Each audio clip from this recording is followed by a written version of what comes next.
I would like to wish the women and the men as well, for the women in your lives, mothers, sisters, girlfriends, wives. So, the first question that came to my mind when I accepted this speaking invitation from Dr. Reddy last week was, do we have an equivalent of this, an International Men's Day? So I googled it and surprised, yes, there is an International Men's Day. Does anybody know when that is? November 19th. November 19th. What do they do on that day? Anybody? What do you think they do on that day?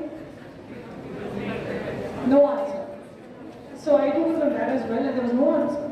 Google didn't give me anything substantial on what is done on International Men's Day beyond commemorating that day. Okay, so obviously it's something, it's one of those things that people thought of just because they felt that they have to balance this skewed commemoration, perceptibly skewed commemoration of International Women's Day. But is it really that skewed, do you think? No. Because as one of the earlier speakers pointed out, this International Women's Day has come from a need for a gender parity issue at a workplace. Alright, so the most obvious sort of crusade that anybody can launch in human resource system, in an ecosystem, is at a workplace. But can we really launch such a revolt and revolt against some gender disparity issue on the home front, on the personal side? No, we can't really do it. So I think it's equally important to raise all these questions that plague humanity in general. When you talk about gender parity issues, you need a dedicated day to be able to raise those questions and find answers, debate and discuss those possibilities that can restore gender parity, whether it's at the workplace or at the home, personal or professional lives that we all live in. Alright. So when you look at men and when you raise questions like, don't men have issues? Sure they do. They do have issues. It's not that they don't. But then those issues are pertaining to mankind in general to human beings as such. Whenever you look at men who have led battles, there have been battles which have affected all of humans, men and women. Alright. But when you look at International Women's Day and the issues that are addressed on those days, it is to do with those issues that affect only women. To this day, and I come from healthcare sector, one of the only sectors, if I can say, apart from the education sectors, where you have excellent gender parity. Almost 50% of all our doctors are women, alright? And 95% of the nurses are women, only 5% male nurses. And in the management segment also you have almost equal gender parity. So I can very safely say the statistics say that 62% of all employees in any healthcare organization are women. But, a very big but, only 4% of them rise to the level of CEOs. Now isn't that a gender disparity? A very big one, a very big glaring one. And why is it that it happens? It is because a lot of women opt out from the race to the top due to various issues.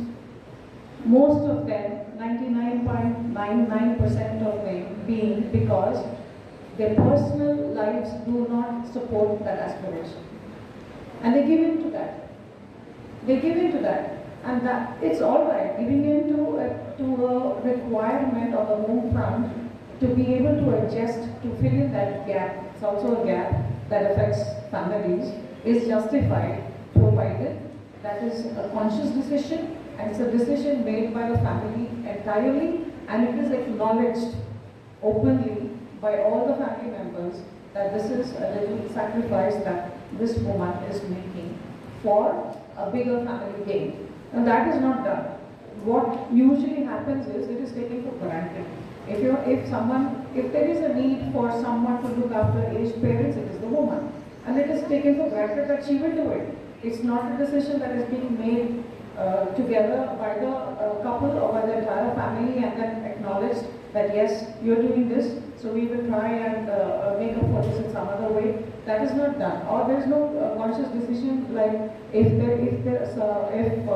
say for instance, there is this chance that there is a transfer that the couple has to make. It is an accepted fact that the man will take up the transfer because it betters the career, but the woman will sacrifice her chance if at all the same option was presented to her. Now that is gender disparity. Now there are innumerable reasons why women don't rise to the top of the C-class executives in any organization. Most of them are personal and not discussed, but they are felt. They are experiences which are talked about in closer forums, may not be in open forums like these.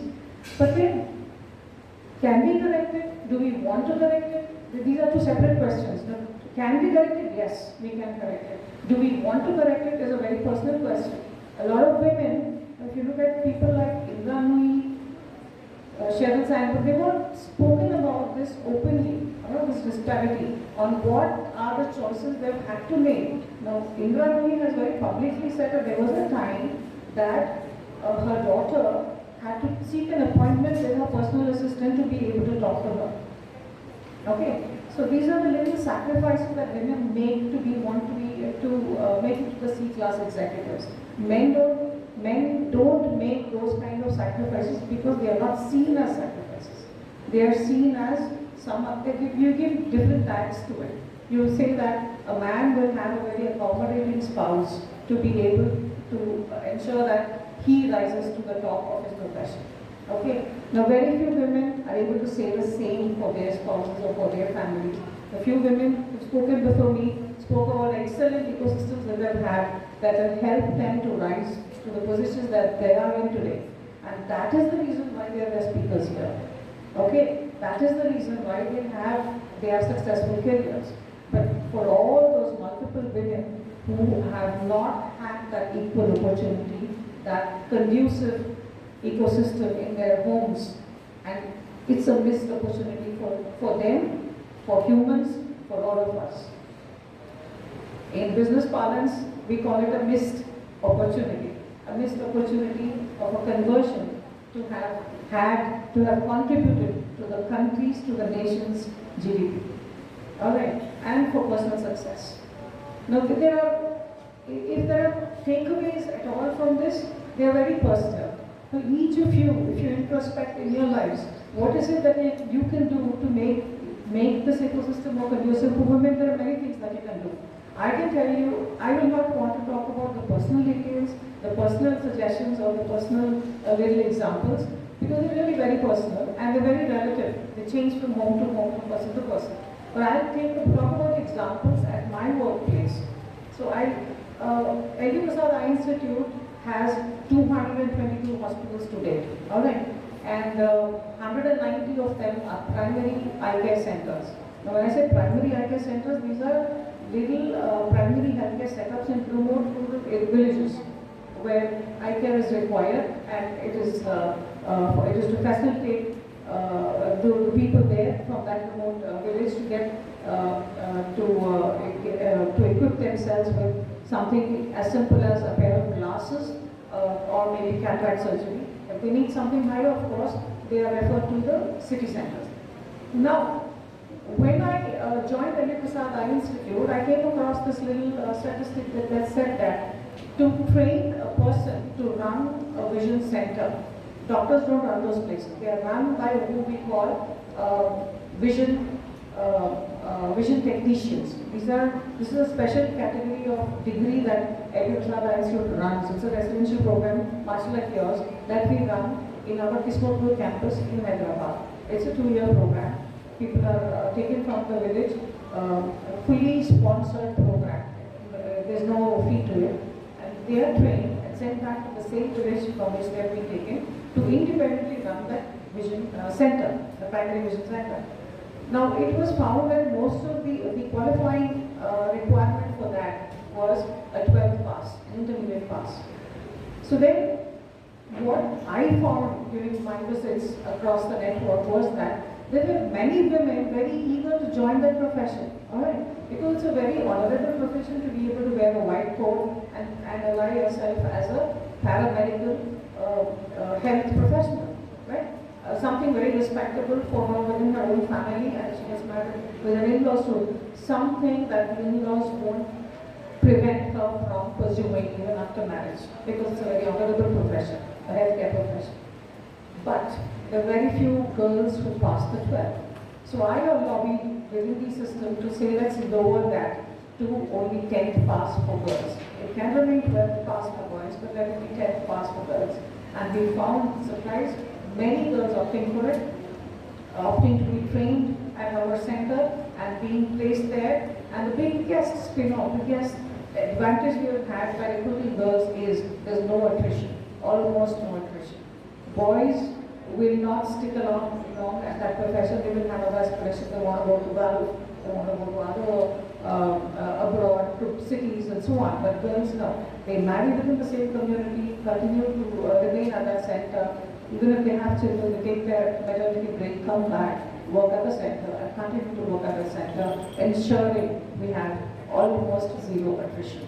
So that has been one big advantage that I have seen in trying and bending the rules a little bit for girls to enable them, to encourage them to come forward and fulfill their aspirations. This is just one example. I will refrain from consuming more of your time and will refrain from any personal anecdotes, because like I said, I feel that personal anecdotes are extremely individualized and not meant for public forums. Thank you. National Institute of Tourism and Hospitality Management, nurturing excellence, serving success.